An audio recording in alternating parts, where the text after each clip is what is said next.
देवता मंत्रों के अधीन है, वही मंत्र ब्राह्मणों के अधीन है, इसलिए ब्राह्मण देवताओं से भी बड़े हैं। इसलिए ब्राह्मण देवता के कभी भी सामर्थ्य पर संदेह मत करना जानकी। बोले नहीं प्रभु, हमने आज तक जितने भी ब्राह्मण बुलाए कोई भी मेरी रुचि से भोजन करके नहीं गया। राम जी ने कहा ठीक है, तो फिर कल एक ब्राह्मण को हम बुला देते हैं। जानकी मैया ने कहा ठीक है प्रभु बुलाओ, लेकिन खाने वाला हो। राम जी ने तुरंत ध्यान किया अगस्त्य महात्मा का। अगस्त्य महात्मा जी को निमंत्रित करके अपने अयोध्या जी में बुलाया। जैसे ही अगस्त्य महात्मा आए, जानकी मैया से कहा जानकी ये महात्मा जी आए हैं, ये ब्राह्मण देवता आए हैं, ये भोजन करेंगे। जानकी मैया ने जैसे ही देखा तो अगस्त्य महात्मा बिल्कुल सिंगल चिच हमारे आर्गन वाले भैया की तरह बिल्कुल पतले। बोले ये महात्मा जी भोजन करेंगे, ये क्या करेंगे? अभी तक जो आते थे वो तो कम से कम 4-6 पुड़ियां तो खाते थे, ये तो 2 में ही निपट जाएंगे। राम जी ने कहा नहीं जानकी, तुम तो भोजन पवा हो। आज मैया ने बड़ा सुंदर थाल तैयार किया, सुंदर आसन बिछाया, ब्राह्मण देवता को विराजित कराया। ब्राह्मण देवता बैठे, भोग लगाया। जैसे प्रभु का ध्यान किया, अन्न पूड़े सदा पूड़े, शंकर प्राण वल्लभे, ज्ञान वैराग्य सिद्ध्यर्थम भिक्षां देहि च पार्वती। जैसे ही महाराज अन्नपूर्णा मैया का ध्यान किया, भोग लगाया और भोजन को पाना प्रारंभ किया। मैया के हृदय में विचार है ये ब्राह्मण देवता तो अभी कहेंगे हम दोबारा से लेके आएंगे, मना कर देंगे, बोले नहीं अब भोजन नहीं करना, बस हो गया। लेकिन अगस्त्य महात्मा ने भोजन करना प्रारंभ किया। मैया बड़े प्रेम से, बड़े सुंदर ढंग से, भाव से बाबा को परोस रही है और बाबा भोजन कर रहे हैं। भोजन करते करते 10 मिनट हो गए। 3-4 बार मैया ने अपनी रुचि के मुताबिक, अपनी रुचि के अनुसार बाबा को भोजन परोसा। मैया को हृदय में सांत्वना हुई, चलो ये कोई ब्राह्मण भले ही दुबला पतला है लेकिन भोजन तो मेरे हिसाब से कर रहा है। भोजन करते करते आधा घंटा हो गया। मैया ने सोचा हो सकता है बाबा जी को बहुत दिन से मिला नहीं होगा, कहीं संत हैं, कहीं नई व्यवस्था बनी होगी, बहुत दिन से भूखे होंगे। 1 घंटा हो गया, मैया लाती जा रही हैं, बाबा पाते जा रहे हैं। 2 घंटा हो गया, 3 घंटा हो गया। मैया को अब टेंशन हुई। 3 घंटा हो गया, 3 घंटे से ये ब्राह्मण देवता निरंतर खाए जा रहे हैं, खाए जा रहे हैं, कुछ ना कुछ तो गड़बड़ है। मैया चिंतित हो गई। जितना भोजन बना था बाबा ने सब निपटा दिया, सब खत्म। मैया ने तुरंत रसोइये को बुलाया, काम पर लगा दिया, बोले भोजन बनाना प्रारंभ करो, ब्राह्मण हमारे यहाँ से असंतुष्ट नहीं जाना चाहिए, पेट भरकर ही जाना चाहिए। आज मैया ने रसोइयों को लगा दिया, रसोइये भोजन बनाने में लग गए। महाराज पूरा दिन हो गया, सुबह से शाम हो गई, अगस्त्य महात्मा बंद होने का नाम नहीं ले रहे। मैया ने हाथ जोड़कर कहा महात्मन बीच बीच में पानी भी पीते जाओ। महात्मा जी ने कहा मैया जब बीच आएगा तो पी लेंगे, अभी तो बीच ही नहीं आया। अगस्त्य महात्मा भोजन करते जा रहे हैं, करते जा रहे हैं। हमारे 2 दिन हो गए, 3 दिन हो गए। मैया चिंतित हो गई। रसोइयों ने भी हाथ खड़े कर दिए, बोले मैया हमारे बस की बात नहीं है। मैया को उस समय एक ही ध्यान आया, एक ही व्यक्ति का ध्यान आया। बोले गजाननम भूत गणाधि सेवितम कपित जम्बो फल चारु भक्षणम उमा सुतं शोक विनाशकारकम्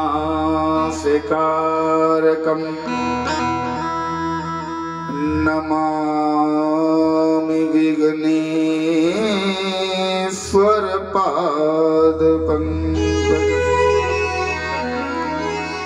तुरंत गणेश जी महाराज का ध्यान आया। गणेश जी महाराज को याद किया। क्यों? बोले ये शोक विनाश कारक हैं, ये विघ्न विनाशक हैं। मैया को लगा आज अयोध्या में जैसे कोई ब्राह्मण देवता नहीं, ब्राह्मण देवता के रूप में कोई विघ्नकारी आ गया हो, अयोध्या की नाक कटने वाली हो। तुरंत गजानन जी का ध्यान किया, गणपति जी महाराज को बुलाया। जैसे ही गणेश जी को बुलाया, गणेश जी अपनी पत्नी रिद्धि सिद्धि पुत्र शुभलाभ के साथ पधार गए। शुभलाभ भोजन को परोसने में लगे हैं, गणेश जी महाराज भोजन बनाने में लगे हैं। रिद्धि सिद्धि मैया उनकी सहायता कर रही हैं। अन्नपूर्णा मैया स्वयं साक्षात जानकी मैया की देख रेख में भोजन बन रहा है, पर अगस्त महात्मा जी पाते चले जा रहे हैं, निरंतर पा रहे हैं। 10 दिन हो गए, 15 दिन हो गए, 1 महीना हो गया, महात्मा जी बंद होने का नाम ही नहीं ले रहे और पानी को हाथ भी नहीं लगाया। मैया सोचनी अभी इन्होंने पानी नहीं पिया, 2 महीने हो गए, तो अभी इसका मतलब बीज नहीं आया, तो अभी 2 महीने और इंतजाम करना पड़ेगा। महाराज दौड़ कर गई राम जी सरकार के पास। बोली प्रभु आप सही कहते थे, ब्राह्मण के सामर्थ्य को कभी सचेत नहीं करना चाहिए, कभी संदेह नहीं करना चाहिए। प्रभु अब तो केवल ये बताओ, अयोध्या के सारे भंडार खाली हो गए हैं, बाबा जी महात्मा जी निरंतर 3 महीने से भोजन कर रहे हैं, अब ये बताओ कि ये तृप्त कैसे होंगे। प्रभु ने कहा एक पूड़ी में तुलसी दल रखकर महात्मा जी को खिला दो। जैसे ही मैया तुलसी दल लेकर पूड़ी में रखकर महात्मा जी के सामने ले गई, महात्मा जी अपनी आंखें बंद करके दोनों हाथों से लगे खाने। तुलसी दल वाली पूड़ी उठाई, जैसे ही मुंह में गई, पेट में गई, तुरंत बोल पड़े मैया महापूर्ण, महापूर्ण हो गया। बस मैया अब मत लाना, अब एक भी पूड़ी की जगह नहीं है। मैया ने चैन की सांस ली, चलो बाबा जी पूर्ण तो हुए। महाराज अब महात्मा जी ने हाथ जोड़े, बोले मैया भोजन तो बहुत स्वादिष्ट था, अब पानी और पिलाओ। मैया चरणों में लौट गई, बोले बाबा जी भोजन तो जैसे तैसे करवा पाया, पानी कहां से लाए इतना? जब तुमने 3 महीने भोजन किया, तुम पानी कितने दिन तक पियोगे बैठ के? राम जी सरकार आए, बोले महात्मन तब जदुवंश कृष्ण अवतारा, आई है हरण महामही भारा।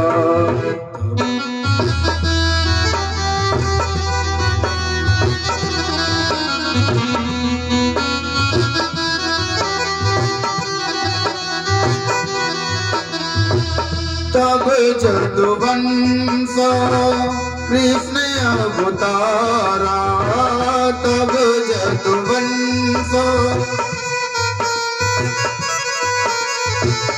आई है हरण महामही भारा, आई है हरण महामही भारा। राम जी सरकार ने हाथ जोड़े, बोले हे ब्राह्मण देवता, हे महात्मन, हे अगस्ती महाराज, इस युग में आपने भोजन कर लिया, द्वापर युग में यदुवंश में मेरा अवतार होगा। मैं इस पृथ्वी से भार हटाने के लिए जब आऊंगा, उस समय मेरी एक लीला होगी गिरिराज धरण की। उस लीला में इंद्र जल बरसाएगा। महात्मन आज तो हम आपको जल नहीं पिला रहे हैं, ऐसा नहीं है पिलाने में समर्थ नहीं है, पिला सकते हैं, क्योंकि आप जानते हैं ब्रह्म हैं। और ब्रह्म कौन होता है? बोले ब्रह्म समर्थ है, और समर्थ में कोई दोष नहीं होता। गोस्वामी बाबा भी लिखते हैं, बोले समर्थ कहूं नहीं दोष गोसाई,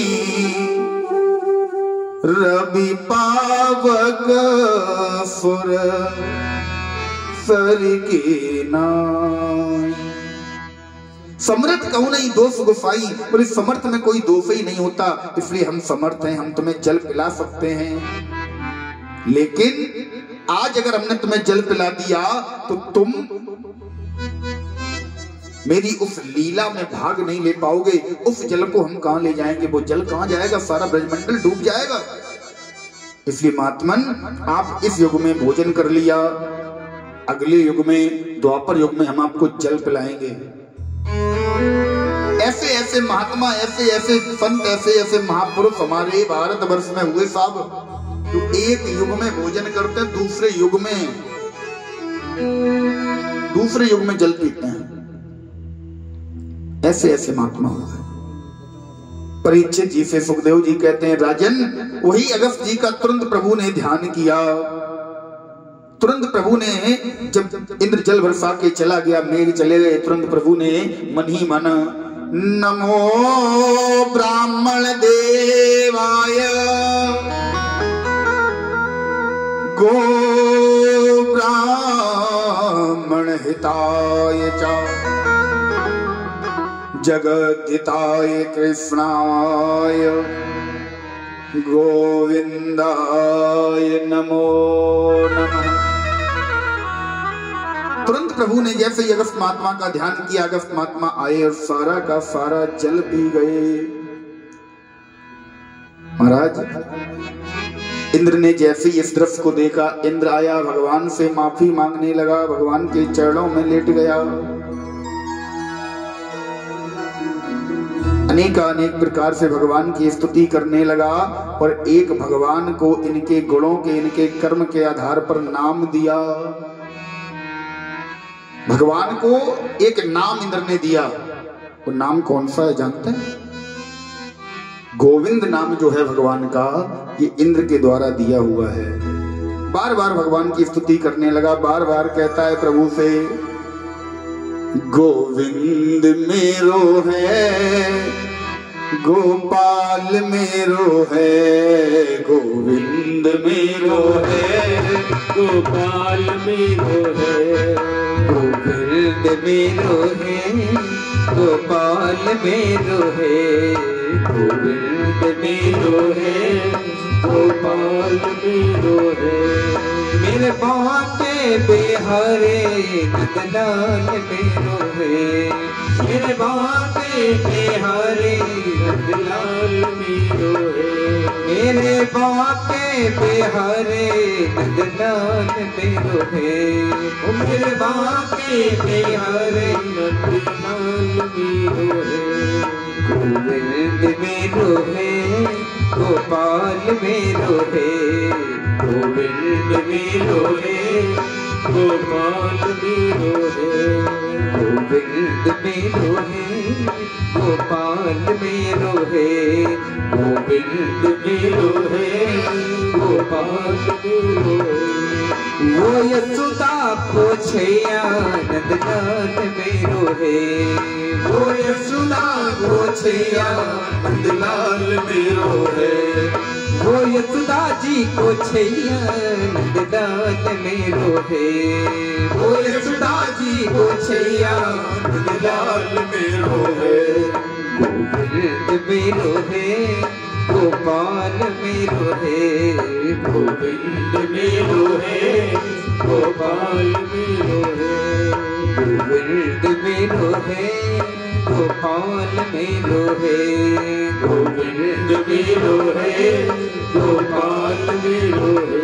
मेरो राधा रमण नंदलाल मेरो है, मेरो राधा रमण नंदलाल मेरो है, मेरो राधा रमण नंदलाल मेरो है, मेरो राधा रमण नंदलाल मेरो है। गोविंद मेरो है, गोपाल मेरो है, गोविंद मेरो है, गोपाल मेरो है, गोविंद मेरो है, गोपाल मेरो है, गोविंद मेरो है, गोपाल मेरो है। अनेक प्रकार से भगवान की स्तुति करने लगा, भगवान से क्षमा याचना करने लगा। पापो हम पाप कर्मा हम पापात्मा पाप संभव त्राहि मां पुंडरीकाक्ष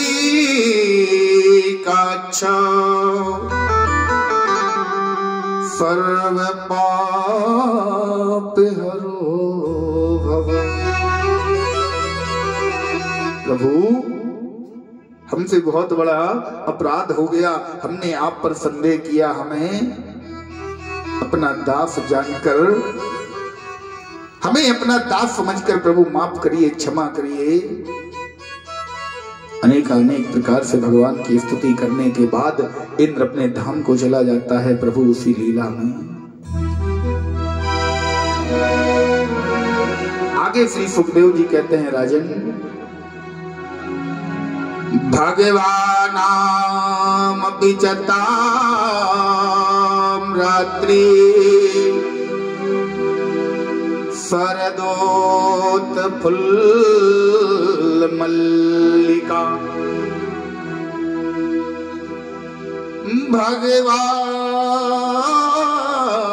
भगवानामपि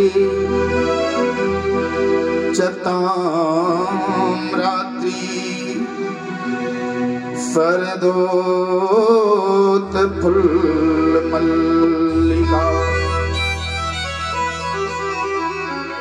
दीक्षं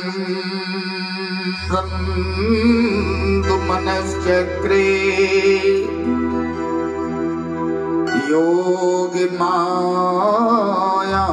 योगिमायामुपासिता। बोले महाराज, भगवान ने भगवानाम पिचताम रात्रि, बोले उन रात्रियों का भोग किया। ये उन रात्रियां जो शब्द आया, ये कौन सी रात्रियां थी? महाराज की कथा में बड़ा ही सुंदर वर्णन आता है। बोले महाराज, श्री सुखदेव जी कहते हैं, राजन भगवान ने उन बची हुई रात्रियों का भोग महाराज की कथा में किया, महाराज की लीला में किया। कौन सी रात्रियां थी? जिस समय त्रेता युग में प्रभु श्री राम जी का जन्म हुआ, गोस्वामी बाबा लिखते हैं, सारे देवता, सारे सुर असुर गंधर्व किन्नर सब भगवान के दर्शन करने आ रहे हैं। सूर्य भगवान के कुल में, सूर्य भगवान के वंश में राम जी का अवतार हुआ, तो सूर्य भगवान को इस बात का गर्व है कि मेरे कुल में राम जी आए हैं। सूर्य भगवान ने मन में विचार किया, जब तक राम जी के दर्शन करके राम जी को अपने नेत्रों में बसा नहीं लूंगा तब तक मैं जाऊंगा नहीं। बोले एक दिन हो गया, सूर्य भगवान का जाने का समय हो गया, सूर्य भगवान नहीं गए। 2 दिन हो गए, नहीं गए। कितने दिन तक नहीं गए? रामचरितमानस में बालकांड में बड़ा सुंदर वर्णन है। बोले मास दिवस कर दिवस भाव मरम न जाने कोई, रथ समेत रवि था क्यों निशा कवन विधि हो। मास दिवस कर दिवस भाव, 1 महीने का दिन हो गया, 1 महीने तक रात्रि नहीं होने दी। सूर्य भगवान जाने का नाम नहीं ले रहे। अब जब 1 महीने का दिन हो गया तो ये रात्रियां कहां जाएं?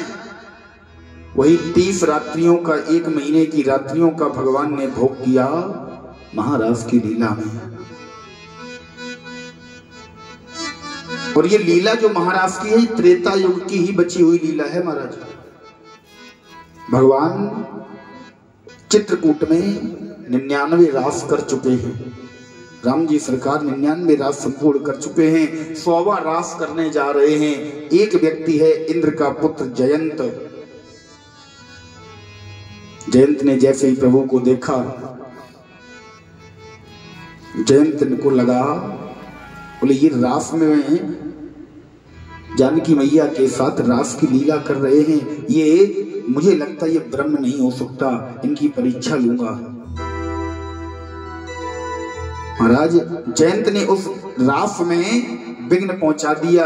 ये त्रेता युग का बचा हुआ 100वां रास प्रभु ने द्वापर युग में महारास के रूप में पूर्ण किया।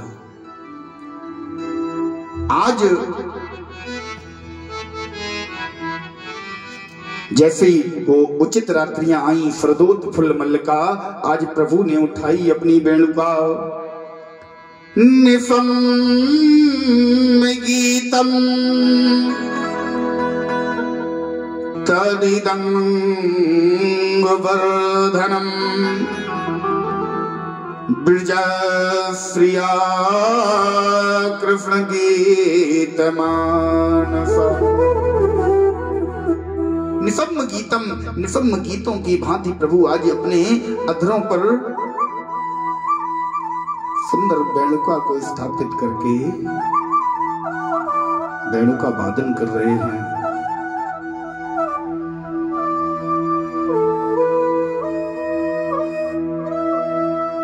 और जैसे ही वेणुका वादन हुआ महाराज, वेणुका बांसुरी का जैसे स्वर गोपियों के कानों में पहुंचा, गोपियों के कानों में जैसे ही बांसुरी का स्वर पहुंचा, बड़ा सुंदर वर्णन करते हैं महाराज।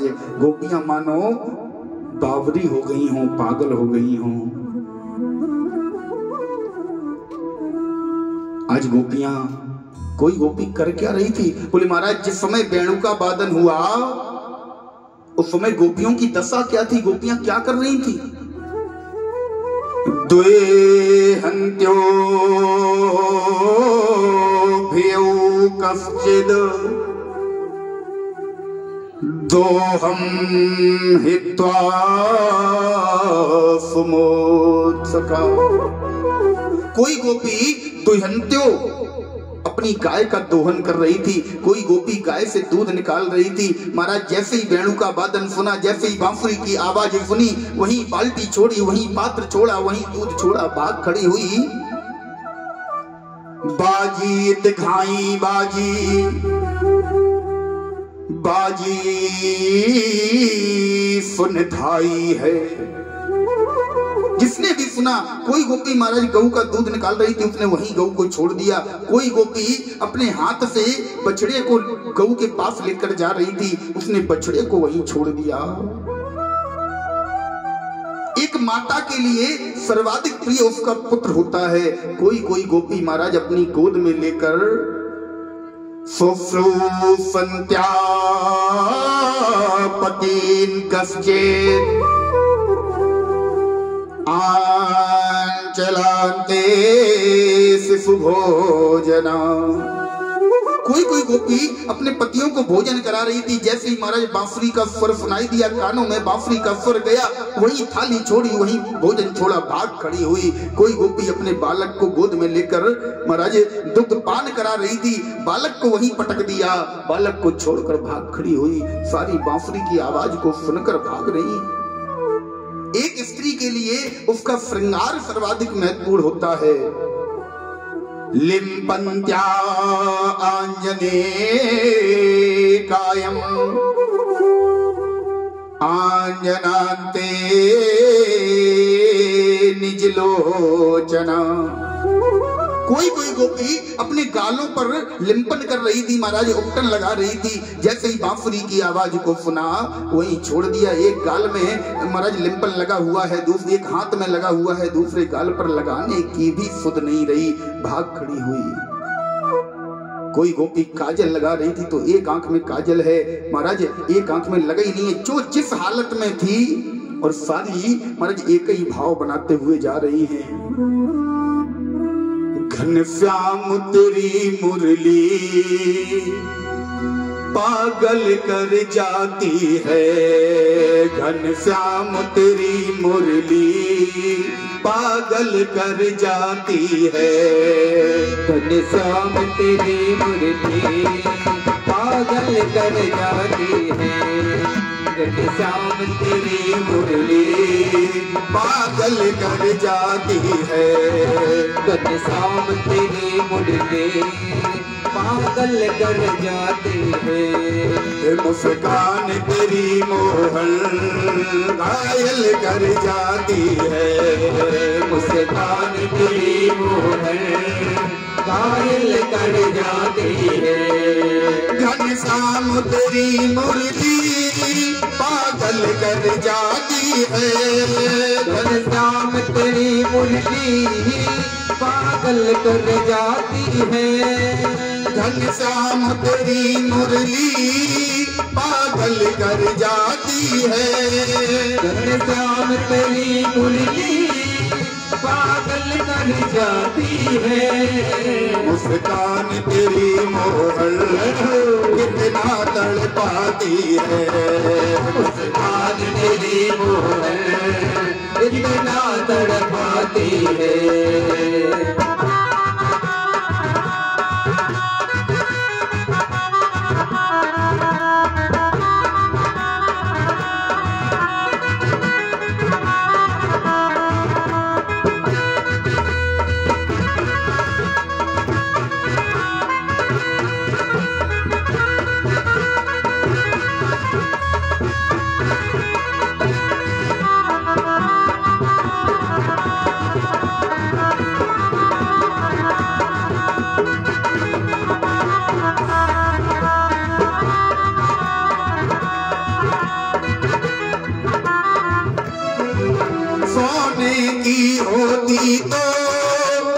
कर जाते मोहन।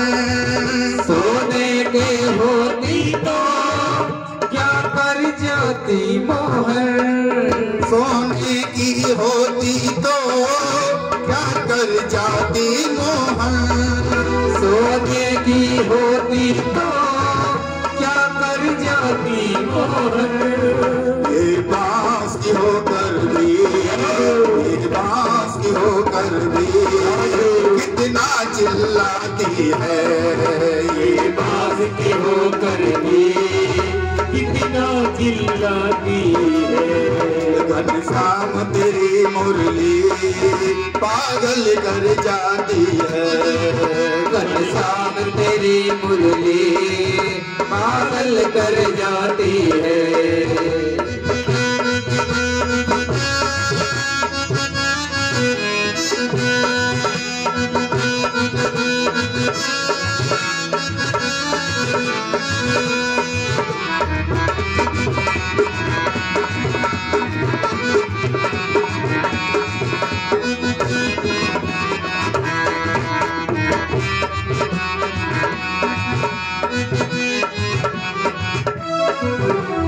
गोरे होते तो क्या कर जाते मोहन। तुम गोरे होते तो क्या कर जाते मोहन। तुम गोरे होते तो क्या कर जाते मोहन। तुम गोरे होते तो क्या कर जाते मोहन। जब काले रंग पर ही, जब काले रंग पर ही दुनिया मर जाती है। जब काले रंग पर ही दुनिया मर जाती है। घनश्याम तेरी मुरली पागल कर जाती है। घनश्याम तेरी मुरली पागल कर जाती है। घनश्याम तेरी मुरली पागल कर जाती है। घनश्याम तेरी मुरली पागल कर जाती है। घनश्याम तेरी मुरली पागल कर जाती है। घनश्याम तेरी मुरली पागल कर जाती है। महाराज सारी गोपियां मुरली के लिए बोलते हुए आपस में बात करते हुए, सारी गोपियां जो जिस हालत में थी,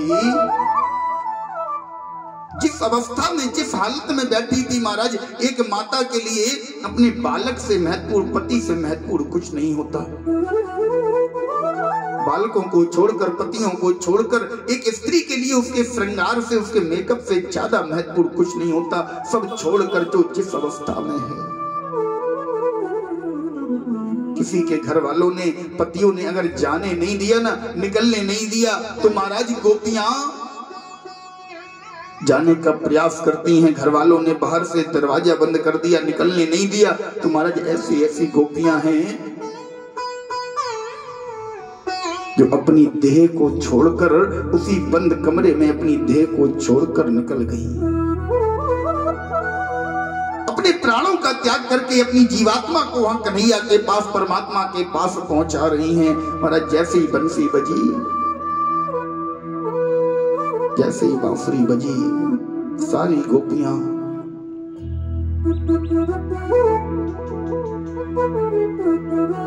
ये बंसी क्या है?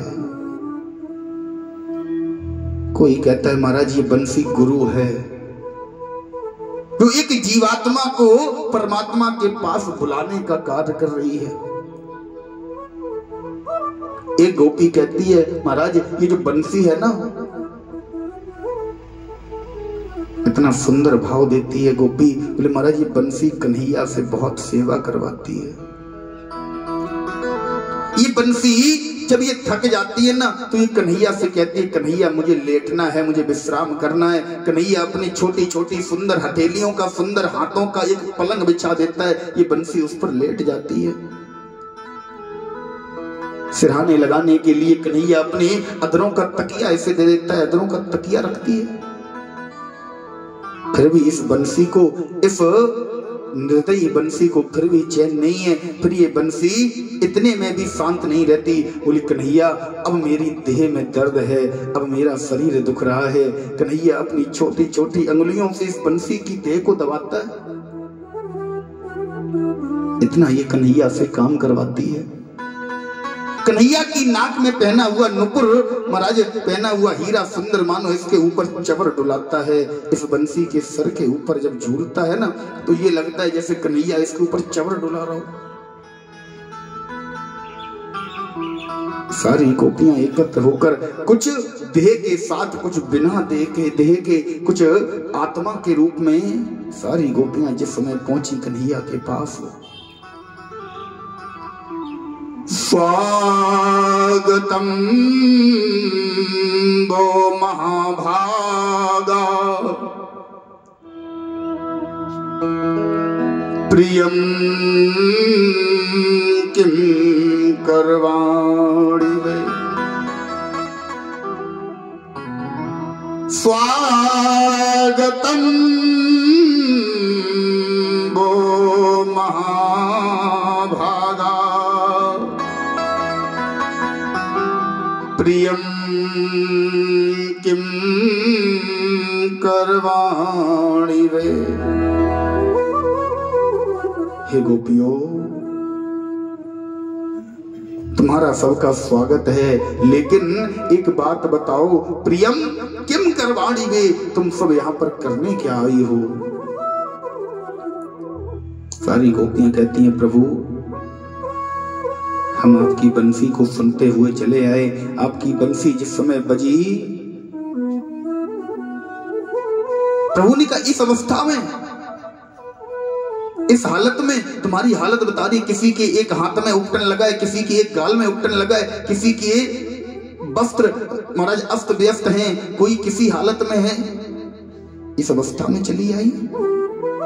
तुम्हारे पतियों ने नहीं रोका, तुम्हारे घर पर तुम्हारे घर वालों ने नहीं रोका, तुम सारे सुख दुख को भूलकर, सब कुछ भूलकर, सारी माया छोड़कर भाग गई। बोले प्रभु ये भी बंसी नहीं सिखाया, ये भी तुम्हारी बंसी से ही सीखा है, इसीलिए हम सारे सुख दुखों को छोड़कर तुम्हारे पास आ गए। बोले क्या सिखाया?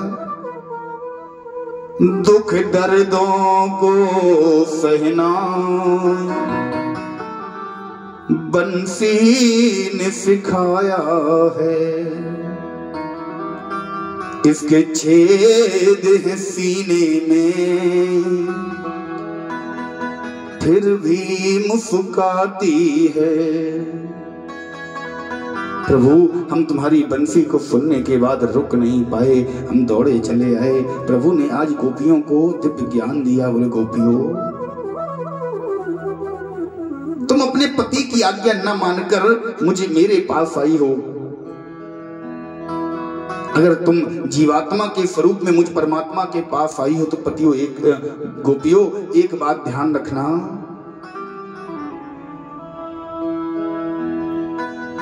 मैं भले ही तुम्हारा परमात्मा हूं, लेकिन मैं भी तुम्हें तब अपनाऊंगा कब? दुर्भगो दुशीलो सदा जाड्यवत्ता।